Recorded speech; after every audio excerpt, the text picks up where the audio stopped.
Hi, நான் doctor Padma Sushma, குழந்தைங்க நிபுணர் தீபம் ஹாஸ்பிட்டல். ஸோ இன்றைக்கி நம்மளை ரொம்ப டிஸ்டர்ப் பண்ண ஒரு நியூஸ் பற்றி தாங்க டிஸ்கஸ் பண்ண போகிறேன். ஸோ நார்த் இந்தியாவில் ஒரு காஃப் சிரப் குடிச்சு 9 குழந்தைங்க இறந்துருக்காங்க. ஸோ இது தெரிஞ்சு நிறைய பேருக்கு எக்ஸாக்ட் ரீசன் தெரியாததுனால ரொம்ப பேனிக்காக ஓபிடியில் வராங்க. ஸோ இதை பற்றி எக்ஸ்பிளைன் பண்ணுறேன். இதுலேருந்து நம்ம என்ன லெசன் கற்றுக்கலாம், இதுலேருந்து எதை நம்ம அவாய்ட் பண்ணணும் அப்படின்னு சொல்கிறது கண்டிப்பாக உங்களுக்கு தெரியணும். அதனால் அதை பற்றி நான் எக்ஸ்பிளைன் பண்ணுறேன். ஸோ இந்த காஃப் சிரப்பில் 3 மெடிசன்ஸ் இருக்கு. ஒன்று பேராசிட்டமால், இன்னொன்று சிபிஎம்னு சொல்லுவோம், இன்னொன்று பார்த்தீங்கன்னா ஃபினைலெஃப்ரின். ஸோ குளோர்ஃபெனிரமின் அண்ட் ஃபினைலெஃப்ரின், இந்த மாதிரி 3 மெடிகேஷன்ஸ் இருக்கு. இந்த 3 மெடிகேஷனை ஒரு சிறப்பாக கன்வெர்ட் பண்ணுறதுக்கு ஒரு கெமிக்கல் யூஸ் பண்ணுறாங்க. அந்த கெமிக்கலில் ஒரு அடல்ட்ரேஷன் நடக்குது. அதனால தான் இந்த குழந்தைங்க இறந்துருக்காங்க. பட் அந்த மெடிசின்ஸ் யூஸ்வலாக பீடியாட்ரிக் ஏஜ்க்கு கொடுக்கக்கூடிய ஒரு மெடிசின் தான். Similarly it is safe enough. இன்னொரு மெடிசின் டெக்ஸ்டோமெட்டஃபென் இருக்குது. இந்த மெடிசின் காஃப் சிரப் தான் நம்ம யூஸ் பண்ணுறது. இது லெஸ் தென் 5 இயர்ஸ்க்கு ஆக்சுவலாக கொடுக்கக்கூடாது. எதனால் அப்படின்னு பார்த்தீங்கன்னா இந்த காஃப் சிரப் என்ன பண்ணும், அதோட ஆக்ஷன் என்ன அப்படின்னு பார்த்தீங்கன்னா, நம்மளோட உடம்புல 2 சென்டர் இருக்குது இந்த சளி இருமலை கண்ட்ரோல் பண்ணுறதுக்கு. ஒன்று காஃப் சென்டர், இன்னொன்று ரெஸ்பிரேட்டரி சென்டர். ஸோ இந்த 2 சென்டரையுமே டெக்ஸ்டோமெட்டஃபென் இந்த மருந்து கொஞ்சம் சப்ரஸ் பண்ணும். அதனால சில குழந்தைங்களுக்கு மூச்சு திணறல் இல்லை மூச்சு விடாமல் கூட சம்டைம்ஸ் ஆகலாம். அதனால இந்த மெடிசின்ஸ் லெஸ் தென் 5 இயர்ஸ்க்கு நம்ம கொடுக்கறது இல்லை. ஸோ இந்த மெடிசின்ஸ்லாம் எப்பவுமே ஒரு காஷனோட தான் கண்டிப்பாக நாங்கள் எழுதவே செய்வோம். அதே மாதிரி சொல்லும் போது இவ்வளோ டோசேஜ் தான் கொடுக்கணும், இவ்வளோ டைம்ஸ் தான் கொடுக்கணும் நான் கண்டிப்பாக குறிப்பிடுவோம். லெஸ் தென் 5 இயர்ஸ்க்கு இது யூஸ் பண்ணுறதே இல்லை. அப்போ என்ன சிரப் தான் கொடுக்குறது காஃப் கோலுக்குன்னு நிறைய பேருக்கு கம்ப்ளைண்ட்ஸ் இருக்குது. ஸோ அதை பற்றி நான் டீட்டெயிலாக எக்ஸ்பிளைன் பண்ணுறேன். ஸோ இப்போ உங்கள் பாப்பா புதுசாக ஸ்கூல் போகிறாங்க, ஒரு 6 months to 1 year தான் ஆச்சு அப்படின்னா கண்டிப்பாக இனிஷியல் ஸ்டேஜஸில் உங்களுக்கு அடிக்கடி சளி இருமல் வரலாம். இந்த காமன் கோல்டுன்னு சொல்லுவோம். மூக்கொழுகிறது இல்லை ஸ்னிஃபிங் இந்த மாதிரி பண்ணுறது, ஸ்னீசிங் இந்த மாதிரி பண்ணுறதெல்லாம் நார்மல் காமன் கோல்ட். இதுக்கு மெடிசின்ஸ் வேணுமான்னு கேட்டிங்கன்னா கண்டிப்பாக கிடையாது. ஆனால் அதே கோல்ட் உங்கள் மூக்கை அடைக்குது, ரொம்ப வந்துட்டே இருக்குது, அவங்களோட ரெகுலர் ஆக்டிவிட்டீஸை டிஸ்டர்ப் பண்ணும்போது கண்டிப்பாக நம்ம மெடிகேஷன்ஸ் ஆட் பண்ணிக்கலாம். ஸோ மெடிகேஷன்ஸ் ஆட் பண்ணும்போது நீங்கள் உங்கள் டாக்டர்கிட்ட கன்சல்ட் பண்ணிவிட்டு அவங்க எழுதுகிற மெடிசின்ஸை கண்டிப்பாக ஃபாலோ பண்ணிக்கலாம்.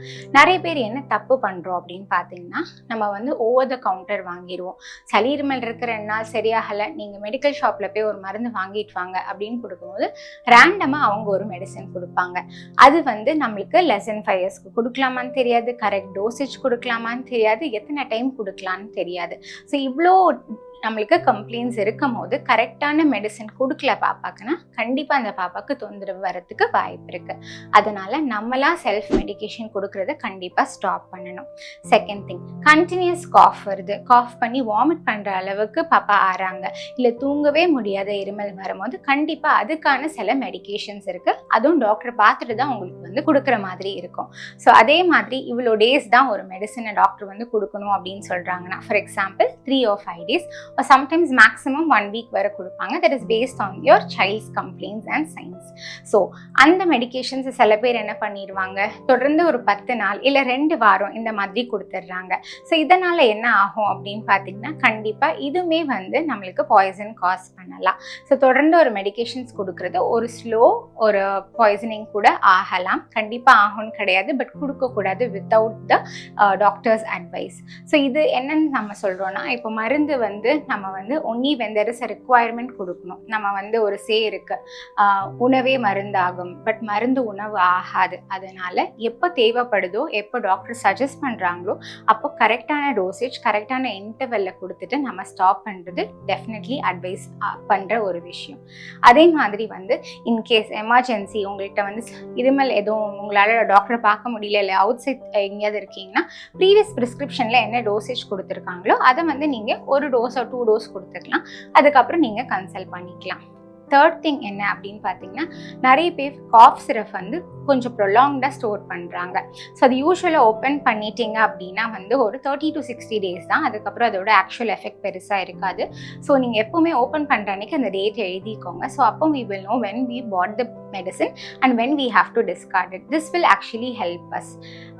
Third thing, என்னோட சஜஷன் காம்பினேஷன்ஸ் மெடிகேஷன்ஸ் கண்டிப்பாக நான் அட்வைஸ் பண்ணுறது கிடையாது. இப்போ இந்த ஃபார் எக்ஸாம்பிள் இந்த மெடிகேஷன்ஸ் மெடிசன்ஸ் எடுத்துக்கிட்டிங்கன்னா paracetamol and cold cough medicine இருக்குது. ஸோ பேராசிட்டமால் நம்ம ஃபீவருக்கு கொடுக்குற மெடிசன், அதோடு சேர்த்து சளி இருமல் மருந்து இருக்கும் போது நம்ம ரிப்பீட்டட் டோசேஜ் கொடுக்கும்போது பேராசிட்டமால் ஓவர் டோஸ் பண்ணலாம், அப்படி இல்லைன்னா டோஸ் கம்மியாகவும் இருக்கலாம். ஸோ டிஃப்ரெண்ட் மெடிகேஷன், ஜுரத்துக்குன்னு தனி மெடிகேஷன், சளி இருமலுக்குன்னு தனி மெடிகேஷன் இருக்குது. Definitely advisable.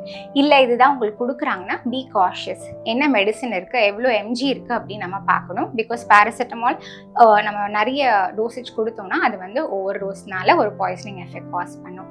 So combination medicine is a big no according to me. It's a personal thought, but just think about it before you give the medication.